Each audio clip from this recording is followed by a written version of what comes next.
Yeah, we just wrapped up with Alex Nazarevich, who's the VP of growth at Unbounce. And the way he thinks about growth is really, really interesting. Very much of like, did you get the sense that he was just a really first principles thinker? Just, he was always kind of going back to the Yeah. basics, regardless of what question we threw at him. But we covered everything from you know how to build a marketing strategy from knowing your customer all the way to, of course, we had to get into the have to ask every marketer about AI and how that works. And his approach to all those were just, it was almost like simple but not obvious. Like the things he said when he said them was like, oh, that's really like just a simple approach, but it's not obvious and it's not easy. What did you take away from it? Yeah. Well, number one is there's no B2C marketing, B2B Mm-hmm. marketing. It's just marketing, right? It's trying to grab people's attention. That stuck out to me. But then also that transition from B2C to B2B, he's like really deep in financial metrics. He understands the business. And I think that's a really important thing, no matter where you sit, whether it's in marketing or product or customer success or sales or any other part of a B2B SaaS or a B2C SaaS organization, you really need to understand the fundamental language of business, which is finance, right? To some degree, so you can make sure you're making the right Yeah, impact from wherever yeah, that you was sit. exciting. So All great right, conversation. well, let's get into it. Correct me if I'm wrong, but from what I have seen, you like previously were in B2C, but now at Unbounce more B2B. I also, my previous company was kind of prosumer B2C focused, and Churnkey is my first B2B company. And my life, like my Nice. whole life is different. My rhythms, my schedules, everything. And so I would love to hear your Oh yeah. experience. What was that? What's that like making that transition? What's easy? What's hard? Would love to hear about it. Yeah, 100%. I would say, like, yeah, for me, I followed a very similar path where I've worked primarily in B2B, especially like digital marketing, e-commerce. And so everything's the same, but everything's different. So you're 100% right. It's like you've got this different rhythm, like everything's flying at you all at once. The metrics are different. The way that like you think about the business and what you watch is completely different. But I think the turning point for me was like, I was like, hold on.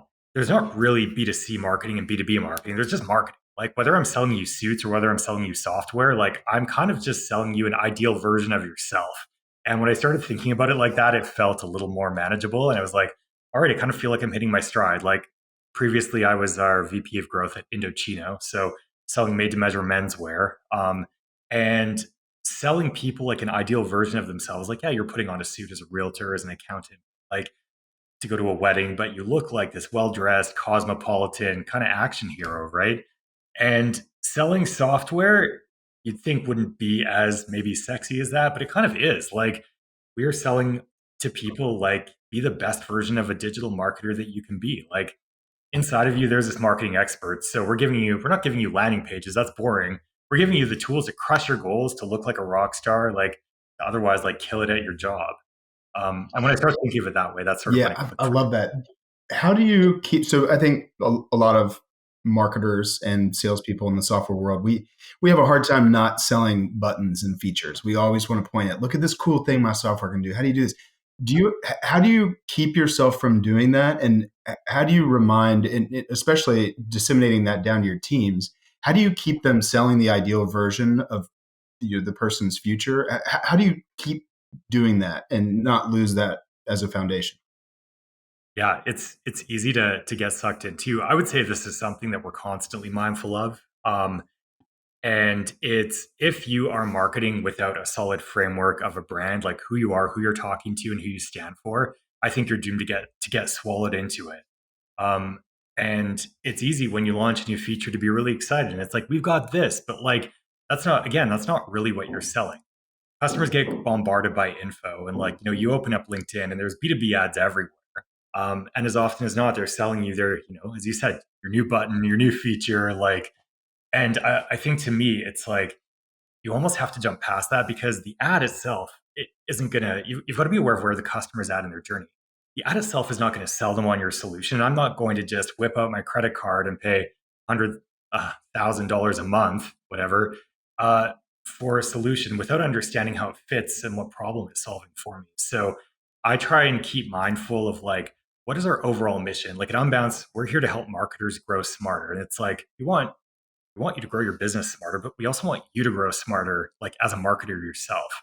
So by focusing sort of around the periphery of some of those features, it's like we're not selling you an AI powered way to optimize your landing pages.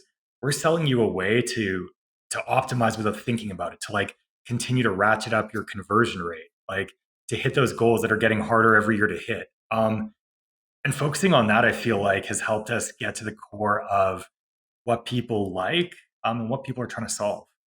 Man, that's so good. So what would you recommend if there's a company out there that doesn't have that kind of framework in place for how they talk about who they are and what they stand for? Do you have like a framework that you use to take people through that process, or take your team, your company through that process of defining that? Because that can be daunting, right? Because everybody has a different idea in their head, especially if you have, we have 4 founders, Yep. and they're all brilliant. Baird's one of them. They have different perspectives on the world. But how do you take and align that and and decide Yeah. I mean, who to you be want? fair, the hard work was done for me. Like when I joined Unbounce, this was like, and we have the double whammy of we're marketers selling to marketers. So this is literally the dream. Okay. Like it doesn't get better than this. But I would say whichever framework you end up using, the important thing is to know your customer. So for us, of course, we've got ourselves as a gut check, but we still need to be out there surveying, reading the feedback, like reading the churn results, like reading the comments under our social media posts, like reading the community posts. And if you're not doing that, you're not getting an acute understanding of who your customer is. And I feel like we've got these complex products that we're selling to help us do these powerful things. You can't get lost in the complexity. At the end of the day, you're solving a very simple problem. You're either making someone more money or making their job easier. Most of the time, that's what it comes down to. And it's just understanding how do they see that in relation to themselves.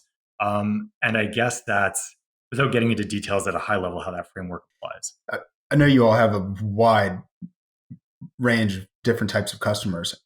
From a growth perspective, I mean, aside from just the simple segmentation, but how are you thinking about approaching growth from a high level to make sure you're not excluding certain customer types and or maybe over optimizing for one specific one? Yeah, that's a good point. I mean, I don't want to go back to like know your customer because that's kind of too trite. I think that for me, it's take it one segment at a time. Like find out who you're really resonating with, and really like double down on that and absolutely solve that use case for them. And I think you've got to have a bit of a leap of faith that that will help you solve the next one incrementally. So in our case, actually, a good example is I think we focused for so long, like Unbounce is known as providing landing page solutions. But something that's becoming really forefront of digital marketing now is like, third party cookies are going extinct. Mm, CPAs are higher than ever. Like it's just harder to be a digital marketer out there. It's rough. And one of the things that's coming up again is this preponderance of A/B testing. Like we all know we should do it. We all know we should do more of it. Um, but we seldom do as much as we say we should. Why is that? So one of the things that we did earlier this year, we held a webinar of just like A/B testing basics. Like, do you have these fundamentals nailed? And it was our best attended webinar ever, like by far, not even close, like by multiple factors of, you know.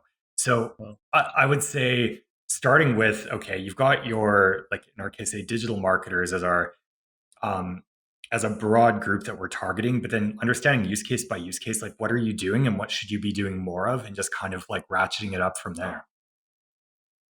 That's a great idea, Jay. We should have webinars focused. Like we have A/B testing in our product as yeah. well, and going back to it's an easy feature to like sell and say like, oh yeah, here's A/B testing. But what is the customers are always like, oh that's cool, and then they're like, when they get in the product, they tend to say like, okay, wow, what do I do now? What do I A/B test, and how do I set it up?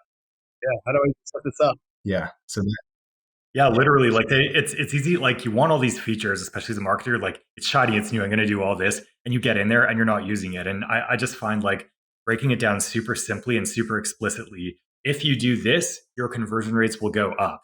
And that to me seems to work like across any number of features that you might be trying to get people to use. It's like you really like in this era where our attention is divided over everything. Break it down, make it simple, and make it so that they can't say no to doing it. this is slowly turning into a just selfish discussion of me learning from you. You got all these questions. So we're currently testing out webinar and live events for the first time. Again, going back to this is something I've never done in B2C companies, but with B2B, it appears that businesses and people that businesses love doing these things. Can you talk us through like how does events fit into your overall growth strategy? And then more importantly, can you get tactical of like, okay, we're having this event, great, but then what? Yeah, absolutely. So for me, I think that historically Unbounce has done these incredible conferences. Like CTA Conf was actually why I started using Unbounce, because like anyone who's a digital marketer in Vancouver was going to these events and like learning like how to write copy, how to optimize, et cetera, et cetera. And so we've, since the pandemic, CTA hasn't been a thing. We've been tiptoeing back into it. And speaking of like what's old is new again, like A/B testing, long time, thing. Webinars is kind of the same tool. I think people want that connection, and we don't have as many excuses maybe as we previously did to get together in person. And so for me, I've noticed with webinars, it's like you actually see people answering each other's questions in the chat and engaging with each other, and it's giving them that sort of water cooler venue to just get together and share their own opinions, even though you've got like a panel of experts on. So for me, it's like the other great thing about, say, webinars, right, is it serves new customers who are considering your solution. It serves existing customers who maybe aren't using it as well as they could be. So it's kind of a melting pot of everyone. You can build this enthusiasm with your brand evangelists or people who are trying to do better, and you've got these new customers who are seeing like how actual people use it. And then afterwards, it's like it's just a matter of kind of segmenting them out. And I think treating everyone, giving respect to where they're at in their customer journey. So it's easy to think of it as an acquisition strategy. And that's for the longest time how I thought of webinars. But what cracked it for me, it's actually an engagement strategy with your existing customers with the added bonus of doing some of the work in acquisition. So for me, if you think about it as a way to re-engage with your existing customers, how did you find it? How can we help you get set up? Like, book a time with us to learn more about how you can effectively A/B test. Like, it drives engagement. I would dare say it drives retention because you're providing value to existing customers and you're making them feel seen. Well, you're not just teaching them about your product either. You're teaching them a technique they need to succeed in their life and your career, back to your selling a better ideal version of yourself, right? Yeah. It reminds me of, I can't remember the name of the book right now, but yeah, sure. I mean, you both are marketers by trade.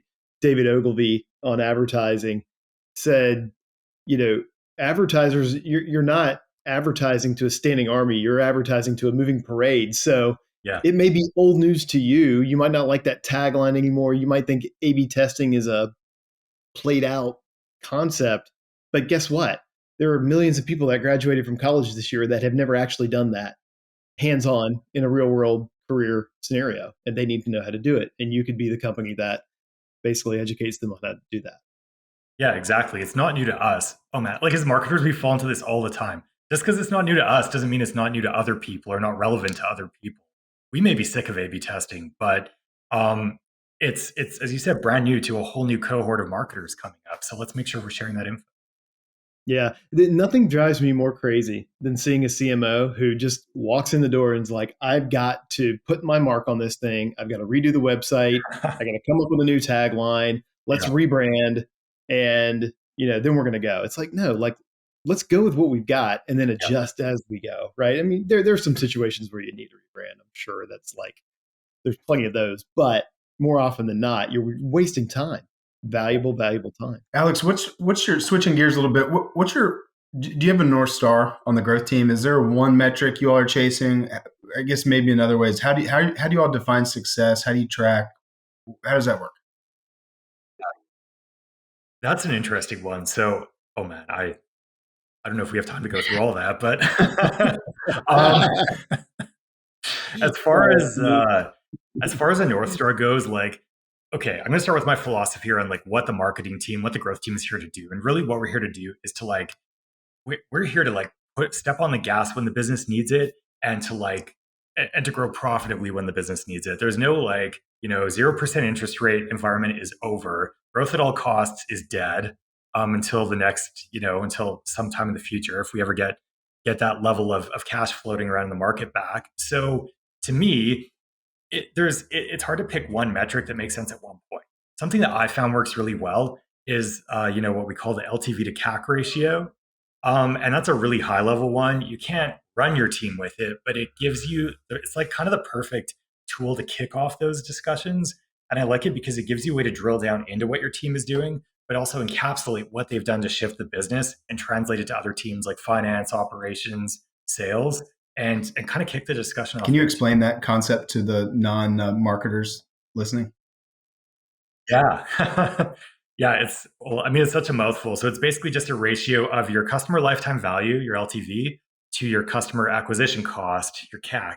And then on the LTV side, it breaks down further. You've got, you can take your average revenue per user per month and multiply that by the number of months a customer stays with you on average to give you your lifetime value. And then on the CAC side, number of customers you're getting, amount of money you're spending divided by the number of customers that you're getting to give you an average cost per customer that you acquire. And why I like this metric is across the SaaS industry, it's pretty consistent. If you can get every $3 of LTV to $1 of CAC that you're spending, you can scale indefinitely. Just keep that metric at 3 to 1 and you're good to go. You can go to the moon. It doesn't matter. You can ask for more money. Your CFO should not be saying no to you. Your CEO should not be saying no to you. It's just like pour fuel on the fire. Let's go. But the other reason I like it is it kind of lets you dig in like area by area of your business. And, as a marketer, you're responsible for your brand perception out there. You're responsible for socializing and adopting new features. And like, are you hitting the right plan mix? Are you engaging and activating your customers the way that they need to be? Are you upselling them? And it combines all of these different competing initiatives that you can get bogged down in into one very nice, tidy little metric that allows you to kick off the discussion, dig down step by step, and diagnose. So it's kind of my pet metric. Nice. I like that. So we argue a lot about it. I do this a lot. I'm like, oh yeah, we'll just figure out our CAC. No big deal. And then we start looking at spreadsheets and costs and you're like, wait a second, is sales part of this? We have all these expenses. Do you think there's a hard and fast rule for what should be included in CAC, or is it business dependent? What do you think about that? You kind of have to know your business. I would say, generally speaking, if you've got a sales function, some of that needs to be included in there. I would say if it has a direct impact on your conversion from viewer, trialer to customer, it should likely be included in your CAC calculation. Didn't expect it. Yeah, and I'm sure a lot of people would fight me on that, and they would be right to do so. Well, there's a very specific definition too of what LTV to CAC means from an investor standpoint, right? They're going to look at it and they're going to look at your P&L. They're going to say, here's your revenue, and they're going to adjust it for gross margin because that's what you do, right? So have you had to sort of have those conversations with your teams? But what's really interesting too about you is that I actually don't hear many marketers that don't come from the B2C world using this language. They don't use the language of business, which is finance, to describe their efforts and work. So is that something you think comes from naturally from the B2C side because you're more sort of ingrained with the product side of things as well? Or that's a good point. I mean, actually, I never even thought about that until you said it. I would say, yeah, probably so. I've always had like e-commerce teams under my purview. So there's this natural like attunement to like gross margin and like average transaction value and all those like very B2C e-commerce focused metrics that you need to be hyper aware of. And also like in growth marketing, a lot of what you do, like you're paying for software, for media spend, et cetera, and you have to justify it. So you have to get fluent really fast, I think, in in financial metrics. It's like a shortcut, essentially, like super highway right into the brain of your head of finance or CFO, right? And like, this is what I need. This is what you'll get. Please give me the money. Right. This is like a personal. I feel like I'm on a personal mission on this one because I will tell you, I've spent a lot of time with B2B companies. It's funny, Baird's more, he comes from the B2C angle. I come more from the B2B angle. We're meeting where we are here at Churnkey. But across a lot of different areas of the business, including marketing, customer success, product development, and B2B, companies don't really do a great job of educating their teams on this kind of thing. Everybody feels very far away from the actual business. And I think it's a detriment, especially when, to your earlier point, money is no longer free. And now it's actually, we got to pay attention to all this stuff. We have to know the impact. And, I see marketers all the time struggling with justifying what they are doing to the CFO, right? Which is a Yeah. tough place to be, but it's because they're speaking a totally different language. So how is that literacy that you have helped you, not only in your B2C days, but even today at Unbounce? Like, do you have conversations with your finance team regularly? So we're lucky, I'd say, that we've got a finance team that is very like socially adept and really like want to share what they're working on and how they look at the business. So we've got like finance office hours. They talk very eloquently That's about it. And cool. like I strongly encourage my whole team to participate and ask questions. But like to be fair to like our entire cohort of like digital marketers on the younger side, anyone who graduated after like 2010, 2009 from university, which is like a lot of us, right? Yeah. Um, it was an era of free money. We don't know what it was like to be justifying our efforts in the 90s or like, God forbid the 80s when interest rates were like 20%. So we are used to growth at all costs and money was just never a question that was asked. It was given and you spent it, I think. And now that things are tightening up, especially in software, I think we do have to pivot. It's going to become more like B2C selling where like margins matter, like transaction size matters. And I'd say that I go out of my way to teach my team to be articulate and all that, even if it doesn't relate directly back to their role. Hey, going back to your point about the webinars and how it has kind of turned generally a sales tool, but is actually working for renewals and retention.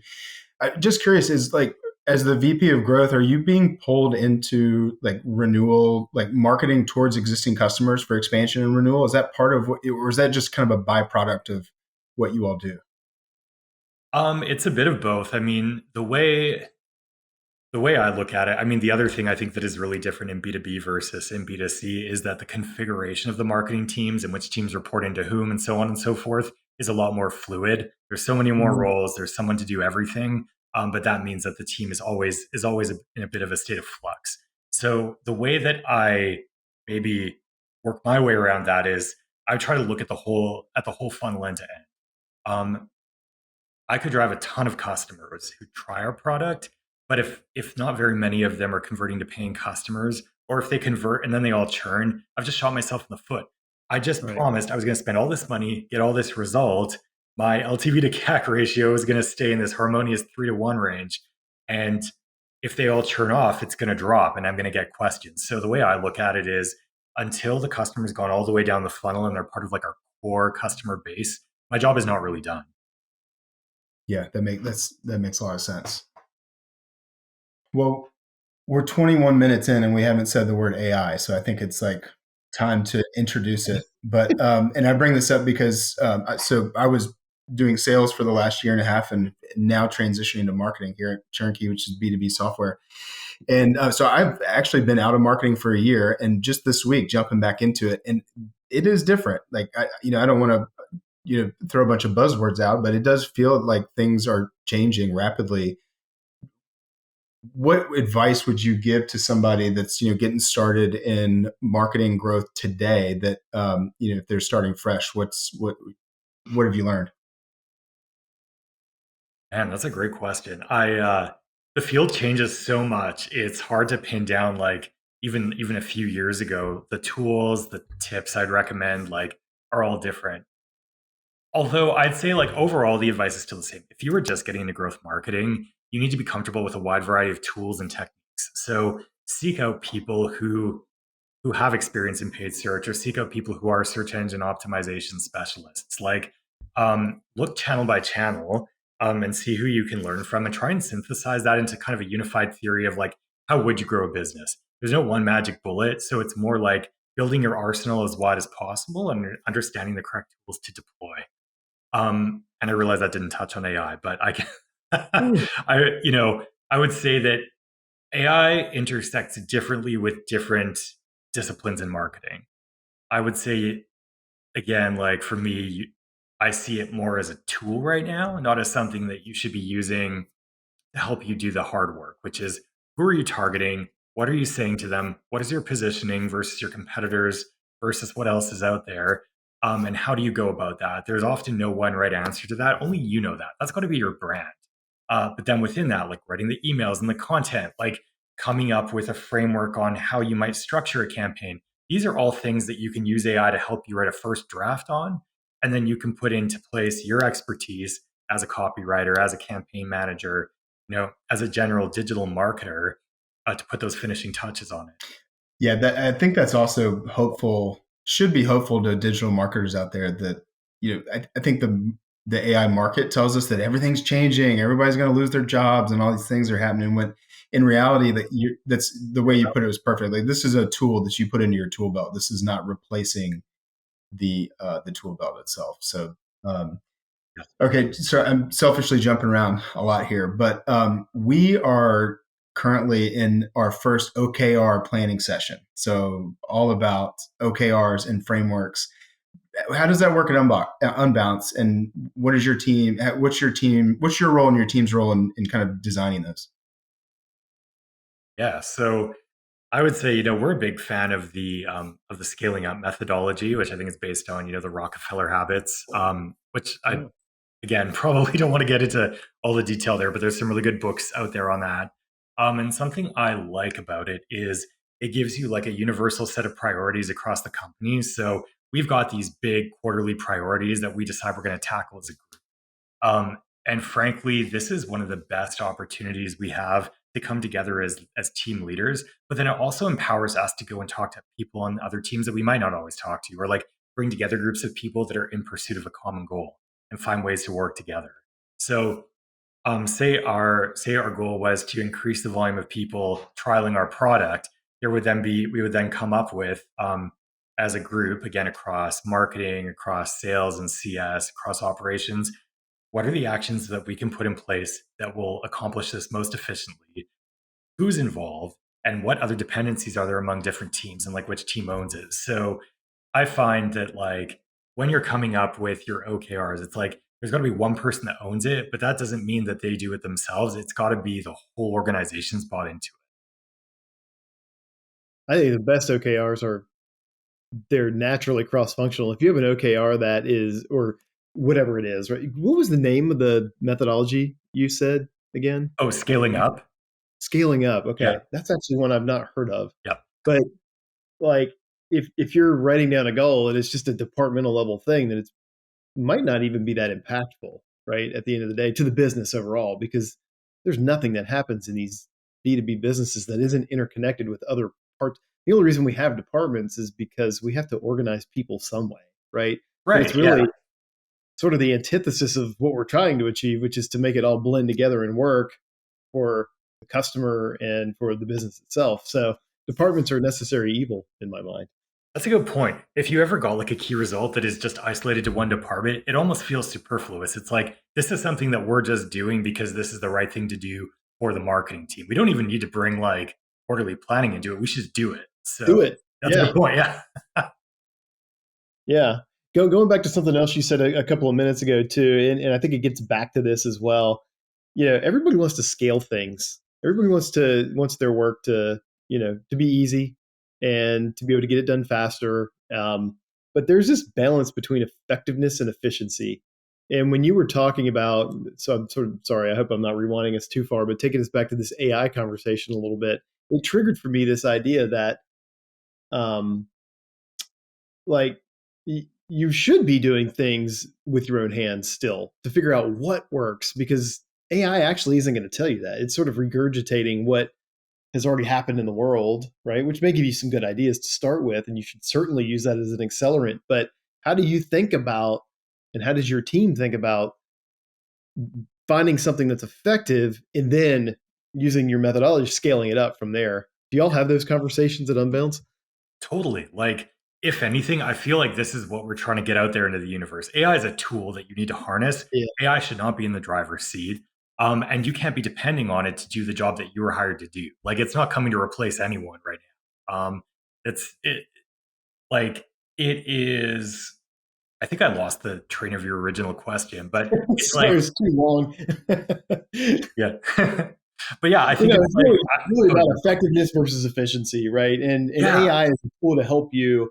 It could help you with both at the end of the day, but you have to start with effectiveness, I think, in most things. Figure out what works. You're 100% right. It's like, it is there. AI can get you part of the way there. Like, it gets rid of blank page syndrome. It can give you a framework to work off of. You can organize your thoughts. it can't do the thinking for you. So it helps you be efficient, but to be effective, you actually really have to learn your craft. You have to make sure you're paying attention to what's going out there in the marketing world. And are you going to define yourself within the group in opposition to, like, you have to have an original point of view on that. Otherwise, you're going to be pumping out that, generic B2B marketing content that we all know and hate so much from LinkedIn ads. Not calling anybody out, but LinkedIn ads. It's like the field of dreams, right? Build it. It does feel like, again, going back to me getting back into marketing, and I just sometimes am overwhelmed with how noisy all these channels are. And LinkedIn's a good example. Like, I open up LinkedIn, I don't even know what to do. I've got so many messages and notifications. So what's the trick for cutting through the noise these days? If there is one, or, how do you keep that from slowing you down?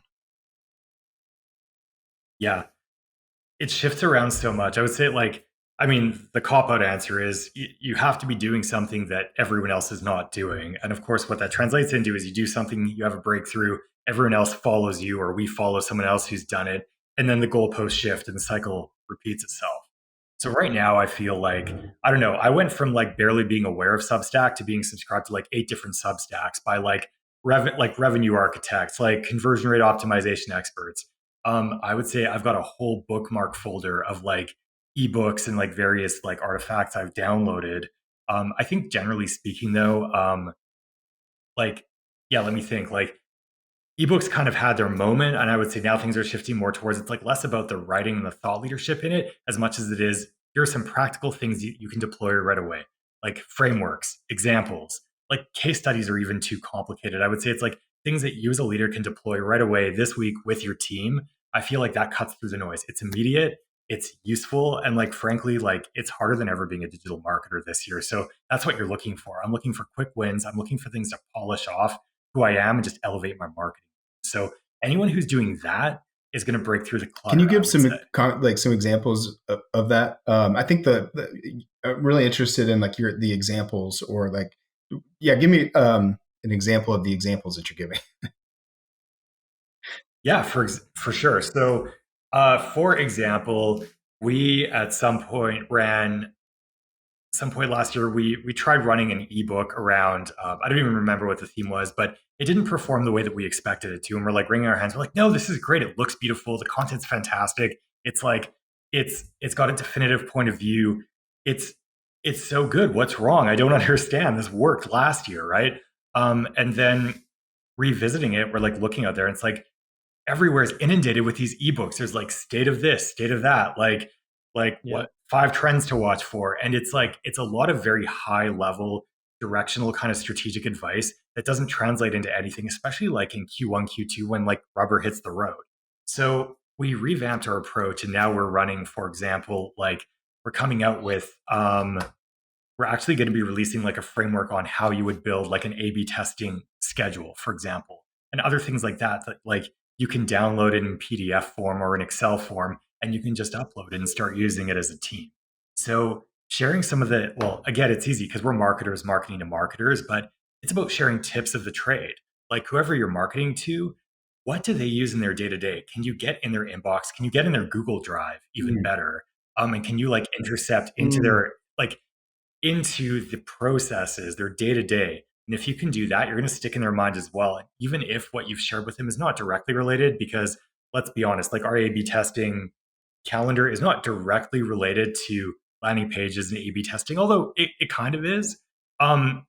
When you're in need of a solution, you're going to think Unbounce. And I think that pertains pretty much across the B2B ecosystem. In this example of the ebook versus the really tactical snapshot that you're sending, is the content changing, or is it just the delivery, or is it just the organization of the content? Are you having to say things differently, or are you just the number of words? I would say generally less words, more diagrams, or more when I say artifact, I mean something that you can upload or copy into your drive and just use. Whether it's a template you fill out, or a form that you fill out, or an Excel chart that you use to track results week over week. It's about giving something that you can just upload, slap your own metrics into and make it your own. I have an example of this. I'm right in the middle of creating comp plans for BDRs. right? And I know what I want to comp them on. I know what the strategy is, but you know what I would really like right now What? is a template for the actual Exactly. See? document itself. And I'm like, man, I'm going to go Google that later, and I'm going to find something, I hope. And whoever has that for me will have my attention, right? Frankly, I And wouldn't even be surprised if you get an ad showing up at the top that links you straight to a lead gen piece where you're downloading the template. yeah, So, and like, then I'll have that's to where we're decide at, whether I right? wanna, yeah, we decide whether I want to give away my firstborn son to get that template, you know. But Yeah. you know, the other thing there too is, like, you have all these channels, you know, B2C. You've got Instagram, Facebook, and you got LinkedIn. I think a lot of the mistake that people make. I've spent a lot of time on LinkedIn. I'm sort of a B2B guy through and through, and that's sort of that's the only place where I've had any success in social media, to be purely honest with you. Yeah. But what I realized early on in playing with LinkedIn was that if you just put the value that you're trying to provide directly into the post, instead of trying to get the customer or the person to go off platform to a link Yeah. or to some other place and grab some information from them, that stuff does not convert. The more value you give them right in the feed, Mm-hmm. the better off. And to your point, if you can make it an actionable tool, it's concrete, it's not ephemeral, some, you know, high-minded idea. It's actually something I did yesterday and failed or succeeded at that people can learn from. They're much more likely to then engage with me later when I ask, you know, for engagement. 100%. 100%. Great. Now I'm going to spend my whole weekend coming up with these ideas for these, because we have them. What's funny is the stuff you're talking about. I'm just thinking back to, we had a great support call where somebody put together a PDF about like some very specific product use cases. I'm like, wait, that's marketing material if I just package it a little bit differently. And that's exactly what you're talking about. It's less where my mind was generally thinking about, oh, we got to talk about this specific feature or like all these results that it drives, rather than like, hey, here's a helpful piece of content, go use it. Yeah. To go off on a bit of a tangent, I feel like TikTok and like the rise of short form video has actually made us like a lot more open to this stuff, because like, you know, you think of a clip like or like an Instagram reel, it's like it's way less than a minute long. There's no context. It's just like someone speaking at you like right in the frame, right? And they're spewing their hot take or whatever it is, or they're sharing info, or they're stitching into something that they saw earlier that day. And I feel like a lot more, again, like it's not B2B or B2C marketing, it's marketing. Like a lot of the stuff that seems to work to me personally, or that I find myself clicking through on, lacks that context. It's like, how do you design, like if we're talking about Unbounce, it would be like, how do you get a landing page set up and published in 10 seconds? And it's like someone like zooming around the screen doing that. Or it's like, how do you set up A/B testing? I go in here, I click this, I get my variant, I go. Like it's that stuff. It's not, you don't have to set all the context. You don't have to have this high-minded overview. It's less formal. It's in your face. It's practical. Like I just think that we've been primed as a group of consumers to consume content that way. Yeah, if you don't provide value in the first 5 seconds, maybe the first 2 seconds, like you're gone, right? Oh my Like God, exactly. Yeah. Like why would I keep watching?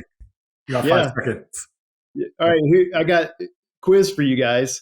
Who is the $3 billion company that's got more of this type of content than anybody else on the planet? They've been doing it for years. You guys are marketers. I'm 3 days into marketing. Give me, you know.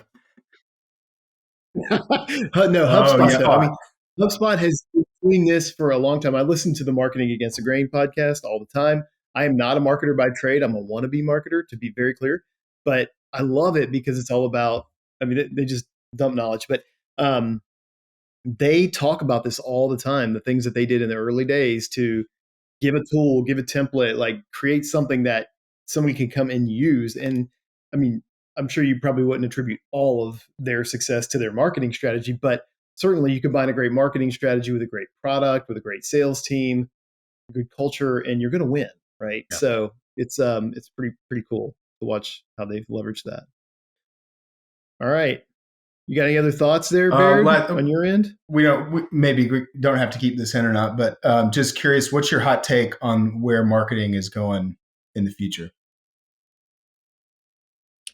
Man, there's a few things. I mean, I think it's going to get simultaneously more boring, but more fascinating this year. Like third-party cookies are dead in the water. Budgets are up. Everyone's dumping everything they've got into paid search and trying to do that well. As I said, like, I think it's going to be a matter of what's old is new again. Like I hear people talking about incrementality testing. that hasn't been a thing since I've been out of school, you know? What is it? What is that? I don't even know That's what that like is. that's like you've got your whole marketing mix and you turn up or down one channel, maybe like in a specific area, and you see what the overall impact is on your marketing funnel.